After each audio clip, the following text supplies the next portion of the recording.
The following program is rated M for a mature audience. It contains adult themes, coarse language and sexual references.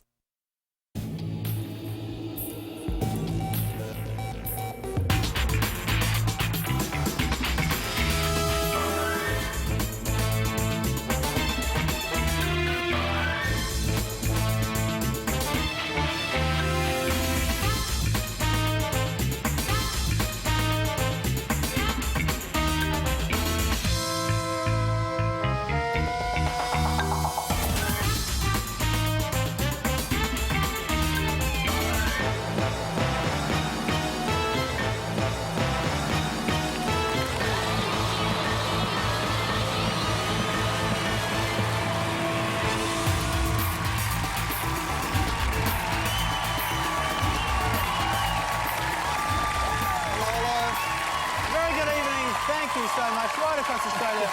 Welcome to The Wharf for another week. It's the final episode of all time as we put this crazy war to bed. It is a very sad occasion in many ways. It's been one hell of a ride, and quite a lot's been written about the show in the press lately, some of it quite harsh, but the decision to pack it all in and quit TV only came after reading one article in particular. If they're coming back, we're pissing off, I'm sorry. That's not a TV landscape anyone wants to be a part of. But we should point out that although we're moving on, we have passed the baton on to others to finish what we started. Yeah, we found the perfect person who can go to Canberra to perform stupid stunts and embarrass political leaders. Wilson Tuckey. Gotta love him. Just see this week Tuckey slammed Malcolm in that email, and I loved how the Libs tried to explain Tuckey's outburst. Check out Joe Hockey's response. Every family has an uncle who goes a little wild at a family wedding. Now, Tuckey doesn't just go a little wild. He pretty much roots the bride sideways and takes a dump on the wedding cake. But I think the commentator who best summed up Wilson Tuckey ultimately was this guy. But this is the doorstep. This is the place where your place with the Lions, you know, we're saving the opera. But the big political story of the week is the Rudd government's health revolution, which includes a national dental scheme. Now, Rudd says the idea behind the reform is to make the health system more efficient by reducing bureaucracy, or, as he put it more simply on his Twitter, to maximise systemic synergies through comprehensive vertical integration of outcomes-based management structures. Yeah, so this health revolution is actually one of Rudd's from 2 years ago. In fact, let's have a quick look at Rudd's election promise scoreboard. Yes, here we are. Things Rudd promised to deliver on this term. National broadband network? No. An emissions trading scheme? No. Health revolution? Not even close. But he did get to meet Rove, so that's something that's good, that's good. Now, because it's our last show tonight, we thought we'd mix it up a bit and invite Andrew to come and join us on the couch. Come on over, Andrew Hansen, ladies and gentlemen. Hello. How are you? I'm OK. I wasn't expecting this. Look. We thought we've got a little bit of a surprise for you. Oh, no. Should I be nervous or what? Given it's the last episode, it wouldn't be a series finale without some hilarious outtakes and bloopers. Oh, no! All week we've been raiding the vaults and look, we found some footage of you. No, oh, no, look out, how embarrassing. I'm afraid so. Now, do you... no. Do you remember the surprise Spruker sketch? You haven't got my Spruker bloopers. Oh, yes. Oh, we had some shockers on those It looks Spruker like shit. everything didn't always go according to the script. That's right, shoppers, come on in for a huge... Sorry, guys, my arm fell off. Shoppers, come on in for a huge bargain. What's wrong? Oh. That's right, shoppers, come on in for a huge... What's wrong? Get naked. Oh, my clothes aren't here. Oh, Bernie. That's right, shitters, come on in for a huge... Oh, shoppers. That's right, fuckwits, come on in for a huge... Oh, shoppers. Huge bargain. It's an unbelievable... Memories. They weren't easy, though, but we had fun. We had fun. Look, one thing I'm sure none of us will miss, though, are the constant run-ins we've had over the years with security guards.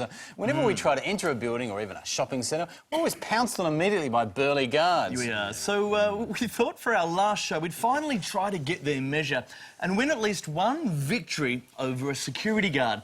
The challenge we set ourselves was to see if we could get a giant chicken past a guard. And we thought maybe the best way to get past security is to distract the guard with more security. It's a little game we like to call Confuse a Guard.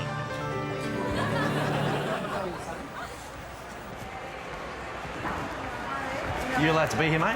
Huh? You allowed to be here? Got authorisation? I'm with security. Yeah, I think you're supposed to be here? Yeah. Can I see your ID? What do you got? Come on, So mate. what are you two guys doing here? I'll just close this shutter, guys. Thank you. You can just move it on, mate. What are you, mate? This guy's a joker. He's some sort of clown. I don't know what he's doing. DSS prevention officer. Yeah. I've never heard of Excuse it. me, Boys, I'm centre security. What are you two jokers? Get out of here. The two of you. Excuse me, gentlemen. Excuse me. What seems to be the problem here? What's going on? This guy's a fake? Can I see some ID, sir? No, he's with me. Can I please see some identification? This guy's a fake as well? What's your name? This man's impersonating a police officer. You're impersonating a police officer. Police officer. You're the fake police I want officer. some ID, please. You're the fake police officer. What's going on here? Work here is done. Yes, chicken nuggets. Success.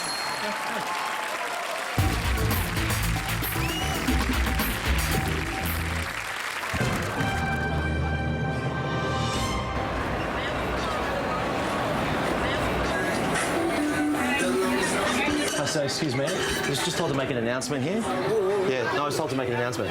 Attention please, all passengers travelling to Wall Street. This is a message from all the people of the world. Thank you very much for ruining everything. If you could please return to the Central Information Centre to return your outrageous bonuses. Sorry, my apologies, sorry.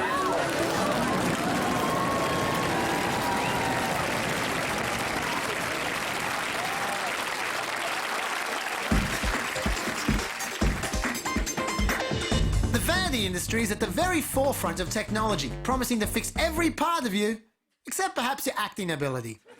But does any of this really work? Let's get scientific about this. We're going to keep this side of my face exactly the same as our before, and we're going to make this side of me look like the sexiest man on earth, Daniel Craig. Sexy.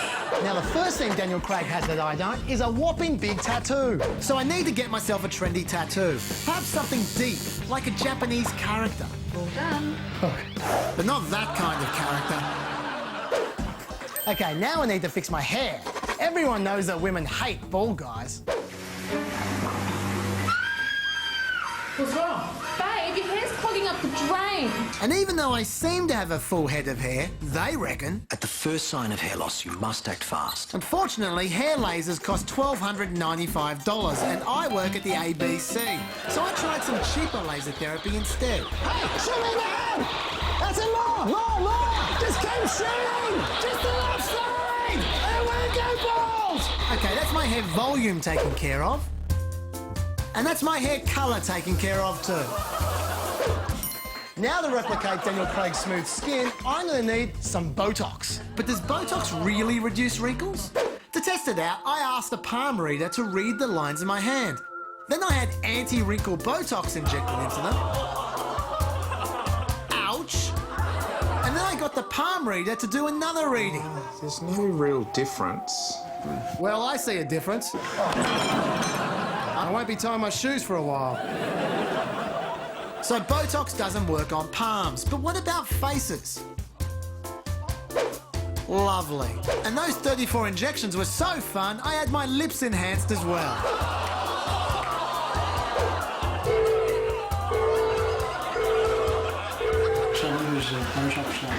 Botox, take 2 weeks to get maximum strength. Okay, and the lips? Lips, you see that immediately. I'm getting the impression that the lips work pretty quick. Wow, it's making me as natural looking as Nicole Kidman. Now left side, more buff, less hairy. Fuck you, Daniel Craig. More tan.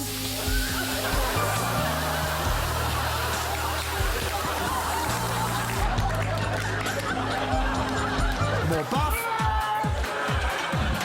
More white tooth. More buff. More blue-eyed. And more buff. Now that's what I'm talking about. So which side of me is better looking? We'll use the only objective measure of beauty there is. HotOrNot.com. where the internet's finest judges of beauty come to rate people's looks while they masturbate. According to HotOrNot.com, my ugly average normal side is an 8.7. Whereas my beautiful James Bondish sexy side is a 5.5? This whole experiment just hasn't been worth the effort. I should lose all this Daniel Craig rubbish and just be happy being George Clooney.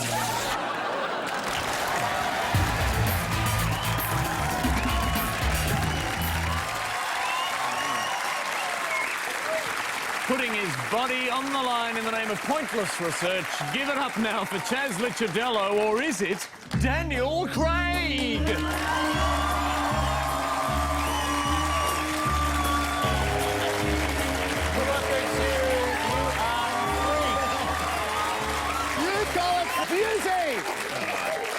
So you had all this cosmetic done for real, didn't you? I did. I hope you like it, because it turns out the Botox lasts for 3 months. So I'm looking like this for 3 months. It's going to be a very long 3 months. Anyway, look, we were looking at one of those best places to live surveys the other day. You know, those lists that come out every so often about, you know, which countries are the most livable in, and...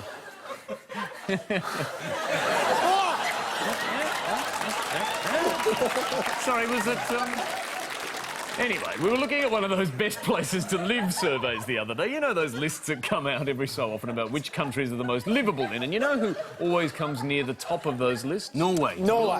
Bloody Norway always beats Australia as a livable place. Yes, and personally we're sick to death of it. I mean, something has to be done about these cocky Norwegians to redress the balance. Exactly, so we went to the capital city, Oslo, to see if we could find a way to screw the place up. Yes.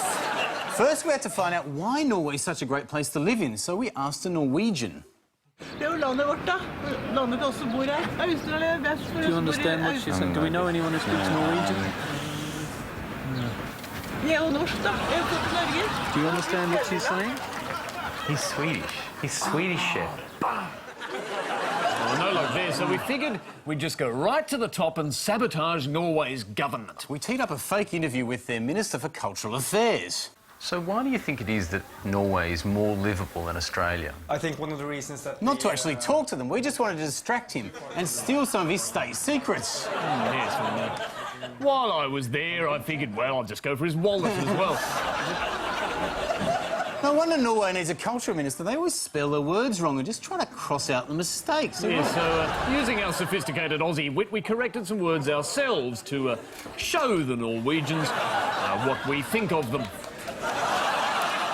These annoying Nords even have a higher life expectancy than us. They do, but that's because Nords don't have to deal with our savage wildlife. At least that's what we got there. That's right.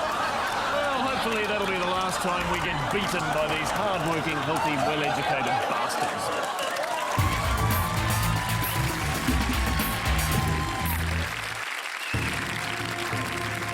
This week on Compass, as Easter pilgrims continue to nail themselves to a cross, we look at the agnostics who started nailing themselves to a giant question mark. Plus, the role of Mecca in Islam, as we meet a group of dyslexic Muslims who seem to pray in the direction of Maccas. And miracle or hoax? How does science explain the extraordinary case of the Weeping Virgin Mary? And the even more extraordinary case of the Vomiting Virgin Mary. That's This Week on Compass, 10 o'clock Sunday on ABC One.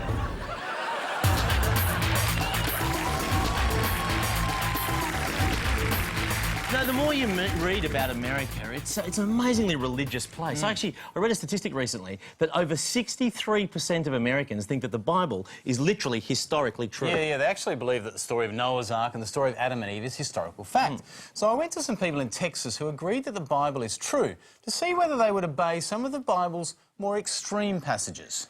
Excuse me, madam, you believe the Bible is true?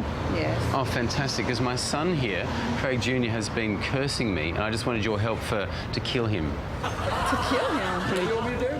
Help put him to death. See, as it says here, whoever curses his father or his mother is to be put to death, and he keeps cursing me. No, I don't think so. But it's in Matthew 15:4. Didn't you say you believe the Bible? I don't know. I think you're twisting things for me. I'm not. It's in there. It's in Exodus as well. It's in there 3 times. Stop being a prick, Dad. You heard him curse me.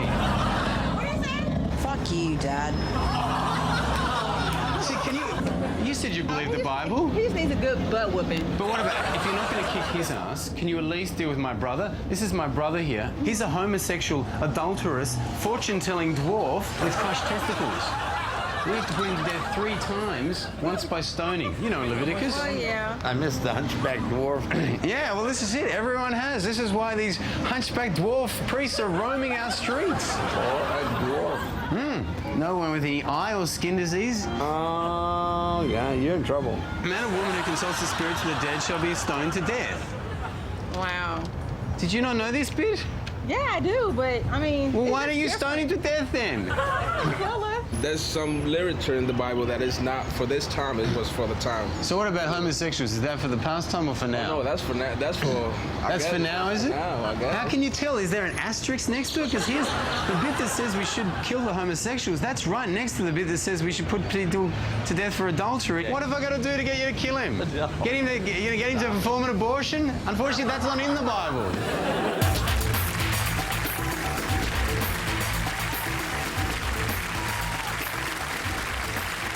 I'm sure all of us have been in that situation at some point or another where you're in a large group and you ask a passerby to take the group's photo. Yes, you always see this in restaurants, don't you, or with large tour groups, and often the passerby ends up having to take 4 or 5 photos because every single person in the group hands over their camera asking for one more shot. We've all been there, and it can really test a person's patience. So, as a social experiment this week, we wondered how many photos could you realistically ask a passerby to take?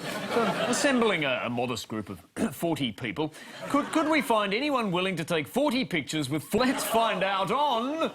The Chasers Group Photo Challenge!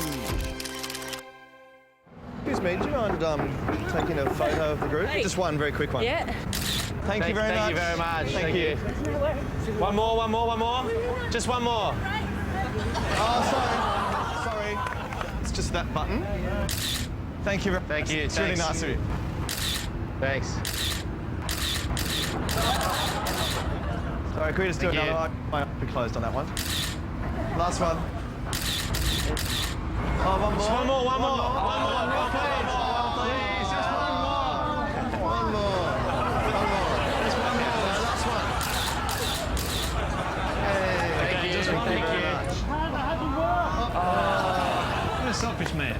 16. He was looking so promising too. It was a good effort he put in, but he was still well short of our target of 40. But luckily, the next punter we approached was made of much steelier stuff. Thank you very much. So you just hit that button. Yeah. Cheese! That's good. Well, one more. Now, this guy was obviously a journeyman, and when he quickly reached the 30s, we gave him some more challenging types of cameras, like one with a telephoto lens. Can we do one more with the special camera? Yeah, this takes a nice sepia photograph. Thank you. It's easy to use. I don't know how to use it. Not a Victorian photographer. We just need you to be under there. Big smile and... Hey! Thank you. Thank you very much. Great, thank you. Now, I'm just a bit of an amateur filmmaker. Would you mind if we just do a quick moving shot? All right, ready. If you could just do a slow emotive pan and end it with a nice Dutch tilt, thanks. And action. Cheese. And just a tilt to the Opera House, thanks. Opera House. And cut. Thank you. Would you like a directing credit for that, or...? One last one, just one quick one. I just want it captured in watercolours. Is that okay? Just on the canvas, please. You just take a portrait of the group. What? Just, do you paint? What? Just a group portrait. Yes, please. Yeah. Take your time. Not too impressionist. That's great.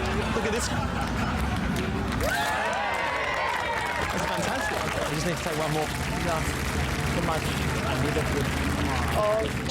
Just one more? It's just that I don't think we've got it yet. Just want something to remember the day by? One with you. With you, yeah, with you. We'd like a photo with you. 1, 2, 3. Cheese!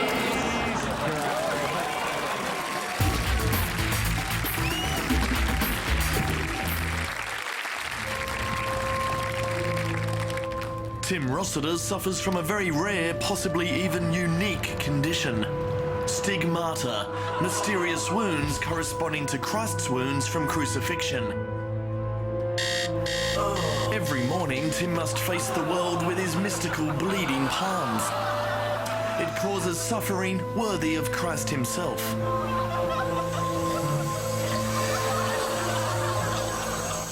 You know, breakfast used to be a real hassle, actually, but I discovered I could fry up a very tasty black pudding.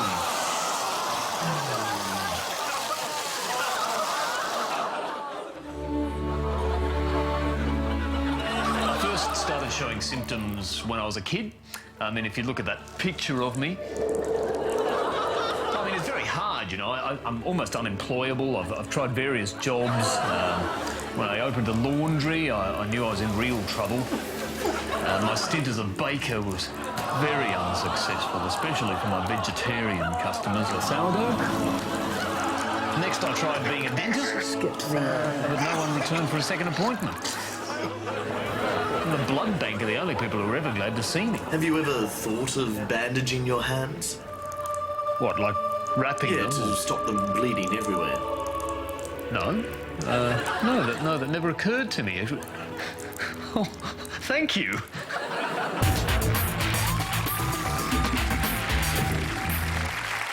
Now, guys, we began this season of the war in Rome, and I thought it was only fitting that we finish it. I suppose as a good Italian boy, Chaz, Rome's probably like a second home to you. Well, not quite. I've never actually been there until this year, but when I went there, I actually found it really confusing. I mean, they have all these weird sayings over there, like there's one, when in Rome... Do as the Romans do, everyone knows that. Yeah, very what does clear, that mean? it's obvious. Yeah. Well, it's easy for you to say. You try it, mate. When I was in Rome, I did try to copy exactly what the Romans were doing, but they just seemed to all get really annoyed.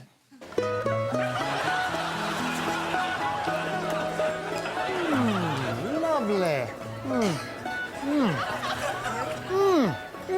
Bellissimo. What fai? What fai te? What? Oh, just enjoying the meal. Enjoying the meal. La dolce vita. Hey.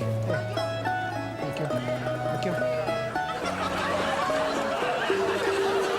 Bella.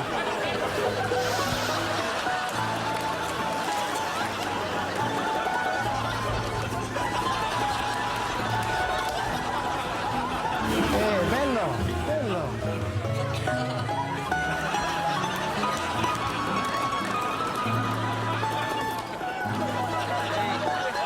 Hey, what's the problemo? You have lovely hair. Want to make love to both of you. That's amore. Bellissimo. Oh, Romans eat ice cream, yeah?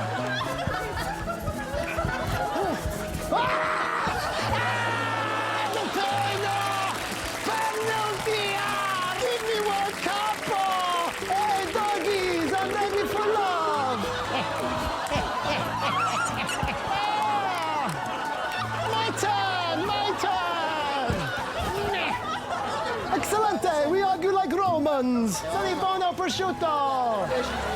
Margarita capricciosa! Barbecue meat lovers! Hey!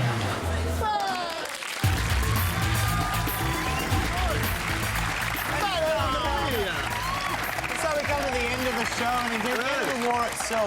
We've had an absolute blast over the past 4 years making this show, and we want to thank each and every one of you who's come along for the ride with us. Yes, it is the end of the war, but not the end of the chaser. For better or worse, we hope to be back on your screens in the not-too-distant future with a brand new type of show. Maybe a beauty show? Yeah. Not a beauty show. To everyone who, if you've watched and enjoyed the show, thank you so much, and to the other 19 million of you, screw you all.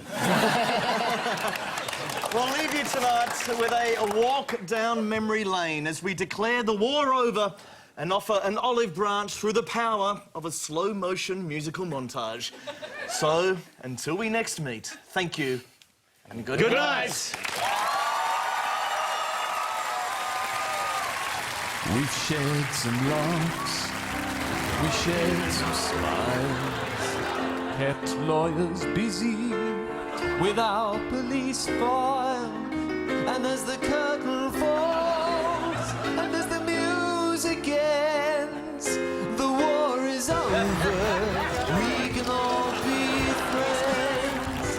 We've called a truce, embraced survivors. We've made our peace with taxi drivers. We sent a rose to everybody who fronts the desk in a corporate lobby. Now the stockings on, now the hating ends. The war is over, we can all be friends. We kissed and made up with the sheikh, whose views we tried to mock. We've also been forgiven by the Pope and all his flock. We went to AC, oh Tracy, she's alright. We did the same to Anna. Well, no, actually, not quite.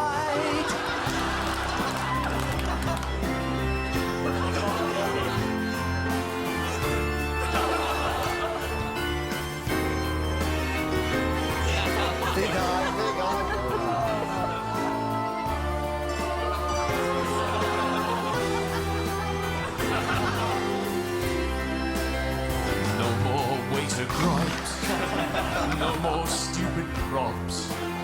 We're now best of mates with the APEC cops.